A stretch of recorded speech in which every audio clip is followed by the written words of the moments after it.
Beste publiek van Move, fijn dat jullie er hier virtueel bij zijn. Als het goed is, hebben jullie net Apenas el Sol gekeken, of Nothing but the Sun in het Engels. Hier bij mij, bij mij, ze zit eigenlijk in Zwitserland, heb ik Arami Ullón, een Paraguayaanse filmmaker die op het moment in Zwitserland zit. Maar waarom dat is, dat gaan we haar zo vragen. Hello, Arami. Thanks so much to make some time to talk to me, so the public can see some questions answered about the film. Thank you for Apenas el Sol as well. I saw it yesterday and I was really moved by it. And the friends who I saw it with as well, so they're very curious about your answers as well. Thanks for making the film. My first question is, so when we set this recording, you told me you were living in Switzerland, but you are from Paraguay, Paraguayan. What's your story? What made you come to Switzerland? Hello. First of all, I want to say thank you for the invite. And I'm very, very happy that the film will be shown in Belgium. I have really dear friends in Belgium, so I'm really happy they will nice. They will get to see the film. Yes. That's great. Yes, yes. Well, regarding your question, I've been an immigrant for a very long time. Mm-hmm. I left Paraguay about 15 years ago or more. I lived in Boston for a while in the States. I also lived in Spain for about 3 years. And then I fell in love with a Swiss guy. And that is the reason why finally we decided that we were going to try to live together in Switzerland. And since then, I am here. And I'm also since then directing my own films, because when I was still living in Paraguay, I was more focused on producing. Okay. Yes. So when you moved to Switzerland, actually you made your first film yourself in Paraguay. Yes, I made my first film with the main financing from Switzerland, but the film was shot entirely in Paraguay, as well as the second film too. Is a little bit the same scheme, and yes, I must say that maybe directing was a sort of accident that happened, because when I arrived in Switzerland, I was very desperate because of the language. As you know, it's a country with many languages and many dialects, and I was facing Swiss German, and good luck with that. Yeah, exactly. That was not very easy. So I started learning German, High German, as they call it. Yeah, Hochdeutsch. Yeah, exactly. Yeah. And anyway, I thought, look, it's a language that probably I will never completely, I will never talk it completely correctly. And how I'm gonna, what I'm gonna do professionally. And a good friend of mine told me, well, you know, you've been writing for a long time. Maybe you can try to direct as a solution for this situation. For actually moving abroad, you went back to the roots of your own culture. Yes. Okay. Yes. And where does your interest for the ayoreo come from? Well, I will tell you briefly a very long story, but as a Paraguayan, I was not very aware of the situation of the ayoreo people. I mean, I knew, of course, as most Paraguayans, that there is one of the original peoples that is called ayoreo, but we don't have much information about them. Okay. And I was already living in Switzerland when I got to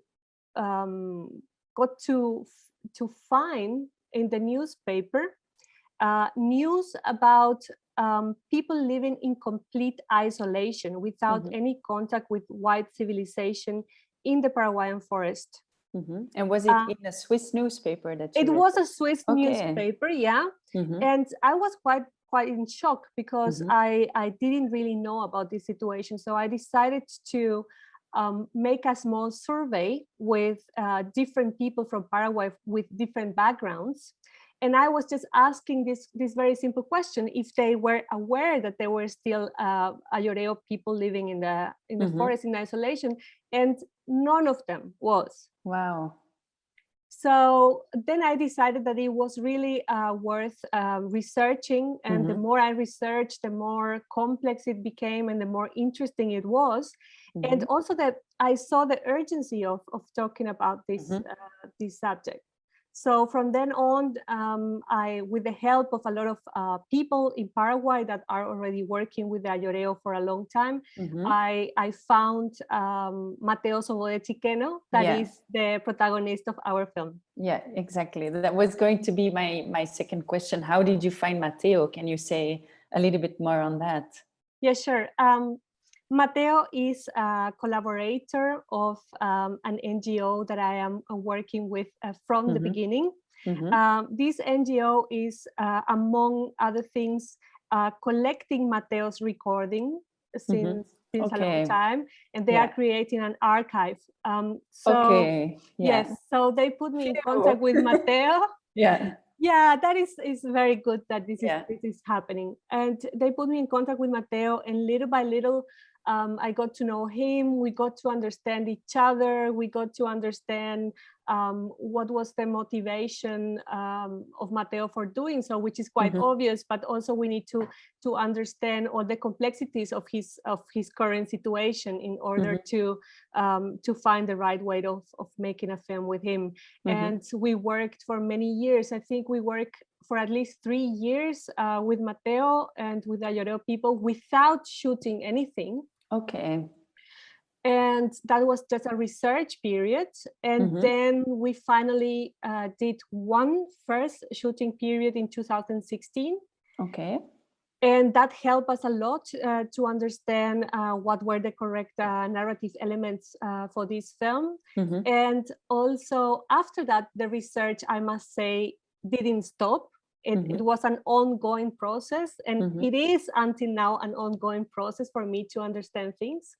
And so the research period never stopped. And in 2018, we recorded the second shooting period. We did the second shooting period, the longest. It was about 6 weeks in a row. And then we finally closed the shooting in 2019 with about 4 shooting weeks. Yeah.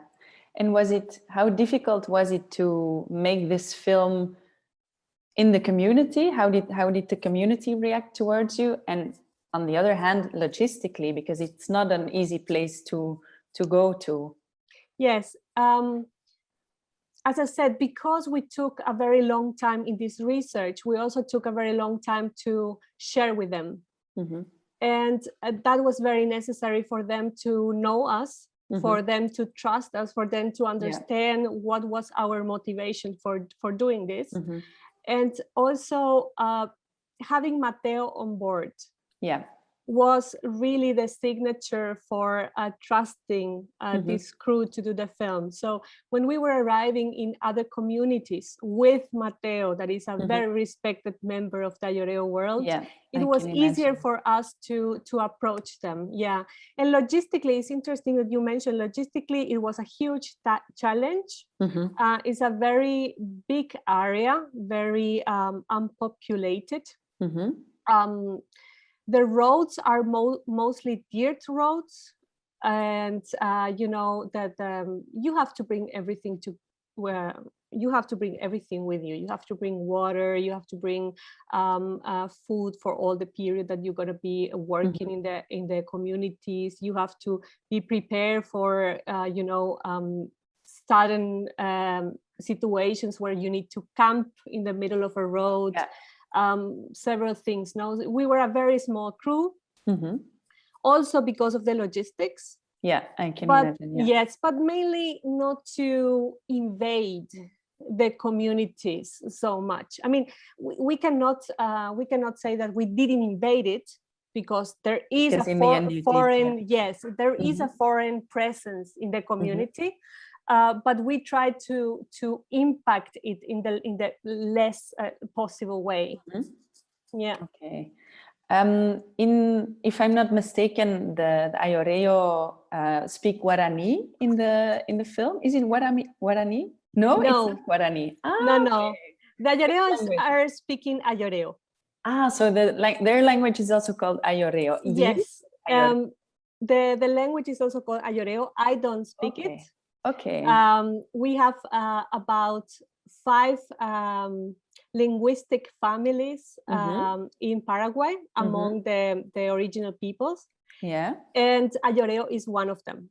Okay. And Guarani is the more known, and probably there is the biggest is the bigger community speaking native language in Paraguay. The biggest native language in Paraguay. Yes, Yeah. although there are again several different types of Guarani, but Ayoreo is not the most spread indigenous language.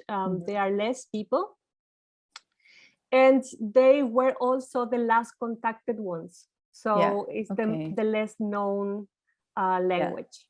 How difficult was it for you to direct when Mateo was recording the conversations with Ayoreo? How difficult was it for you to see if it was going to be interesting or not, if you weren't able to know at that moment what they were saying? No, we were not knowing exactly what they were saying. We had an idea of what was happening because of several processes. One of the processes was to talk with Mateo in advance of what were the interests for him to speak with this person. I was also going to tell him what was interesting for me. We were going to agree on the direction that this interview was going to have, especially because we have decided together with Mateo that we were going to focus on the subject of losing home in the forest. So this was our main subject, and around that we were going to find the right questions depending on the personal story of each of the characters. So that was one element. And the other very important element was that we had always an Ayoreo translator with us all the time. So when we were shooting Oscar, that's his name, he was going to have a receiver, and he was going to be sitting not so far away from the shooting spot, and he was going to create a first simultaneous translation on paper with a time code. So every time we will cut, that was a blind cut because we didn't know exactly where we were cutting. I would go to Oscar and I would read what he collected during the shooting. And so with this information, I would be able to continue the shooting day. And then afterwards, also seeing which conversations were interesting for what you wanted to know and for the film. Exactly. Yeah, we recorded with many more people. And we recorded also many more recordings that Mateo was doing about his own life. And we have selected the ones that help us tell the story of losing this home that is impossible to recover. Exactly. Does Mateo also see himself as the protector of his culture, or how does he see himself? Because there was one beautiful thing, him saying like, let the Ayoreos who still live in the forest, let them live there. They're probably better off than we are. How does he see his own position? Yes, I think Mateo sees himself as a natural historian of the Ayoreo people, and also I think he's aware that he's an activist also, because one of the things he does is really to raise awareness among the communities of the danger of getting in contact with the people who are still living in isolation.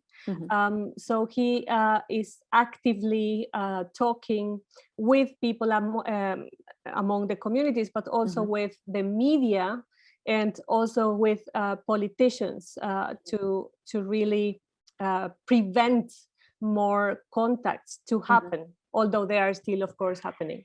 Yeah. About the political situation, you told at the beginning of this interview that there's not so much information about the Aioreo, especially not about the ones that are not contacted. How does the Paraguayan politics or society act towards them? Well, in general, for Paraguayan society is none of the native groups or none of the native people are a priority. This is clear. For the Paraguayan government, there are already laws since a long time that protect the rights of the indigenous peoples, not only regarding the ones who are still living in isolation, but also to protect their land and to guarantee them access to their lands. But this is not putting into practice. Okay. So the laws are not being respected and followed by the Paraguayan government itself. Yeah. And their cultural habits, are they in any way protected? Or the same? Also no, the same laws, but not exactly. I mean, the Aioreo territory is a very big territory originally, and we can say that so far in the last decades of fights to protect this territory or to get this territory back, the Aioreo people could only get about less than 2% of what is their original habitat. Wow. Yes. Yeah, that's sad. Yes, it's really a terrible situation, and we don't want to only create awareness with the film, but also hopefully create an impact. And we have the goal of at some moment helping with a fund for legal advice and legal defense that the Aioreo people could have. It already exists. There are some NGOs working with legal defense, but it's just not enough for the amount of cases and for the very long time that each case take to be solved. I understand. Can you tell us some more about Mateo's tapes and what is happening with them? Because you said there's an organization trying to conserve them, or what is? Are they being digitalized, or what is happening to the tapes? Yes, the tapes are being digitalized, and Mateo, since a few months, have started to record on his first smartphone. So now the recordings are also digital, and it makes it a bit easier and faster to have an archive of all of them. Although still many of these recordings that are happening since the 70s were not yet translated. So some of them were translated, some of them were part of key part of my research, but we know that there is still a lot of work to do to translate all of those tapes and put it in a certain order. Yeah, I understand. What surprised me as well, with a couple of the characters, let's say, switched their religion within their lives. How common is this with Aioreo at the moment? Because they were brought up with a certain indigenous religion, but then they switched to Catholicism along their lives. Can you say a little bit more about that? Yes, I have to say that it's not an option. But they don't have the choice to say if they want to believe in the Christian God or not. It was an imposition, and I think many of them realized very soon that if they wouldn't agree with this, they would be in harder conditions. Yeah. So it's a survival. Even more. Yes. So it's a survival process. Also, the fact that they have accepted religion, even though sometimes it might be not real, in the sense that sometimes they might not believe in reality, but they would still follow some rules, like going to church or participating in religious activities. Because of this, because of not and not making their life conditions harder, because we have to remember that the same people that took them from their forest are the owners of the land, so they become their possible employers also. So yeah, they're totally stuck within the situation of being captured, actually. Yes. Yeah, exactly. And then there was one thing in the Catholic, in the church, you show a lot of people drinking water. Is there also, like, do they go to church sometimes just to be able to have some water? Yes. The water situation in the places where they are, it's very difficult, because it was a dry forest, but now it became completely deforested. And so they only can drink water when it rains, so they collect water, and in the Chaco there is only like one big rainy season. Yeah. The rest of the year water becomes very complicated to get. And in the past, and in the past you have to think that in the past, when they were in the forest and they were in their traditional areas, they would have bodies of water, natural bodies of water, that will cross their territory, so they could access to water in that way, but they could also access to waters through plants and through roots that they don't have anymore the access to. Yeah, because they're not in the 2% of the land that they can actually live on. No. And going to church is sometimes a possible way to get water. Yes. Okay. Are there people you know of, having lived in the obligatory sedentary community, who actually did go back to the forest? Because we see some people talking about, it's still my dream to go back to the forest. Do you know of people who actually have taken this step? I don't know them personally, because once they go back, they are back there and they don't come out anymore. Yeah. But there were cases, especially in the big first contacts of people that could return to the forest without illnesses, because the main problem was, as you see in the film with the case of Mateo, is that when they were trying to go back, they were already having viruses that they couldn't fight with their immune system, so they were most of them dying on this attempt, during this attempt of going back to the original because territory. They were sick already, but then they tried to go back, and then either they died on the way, or they could finally reach the territory, but they died in their own territory again.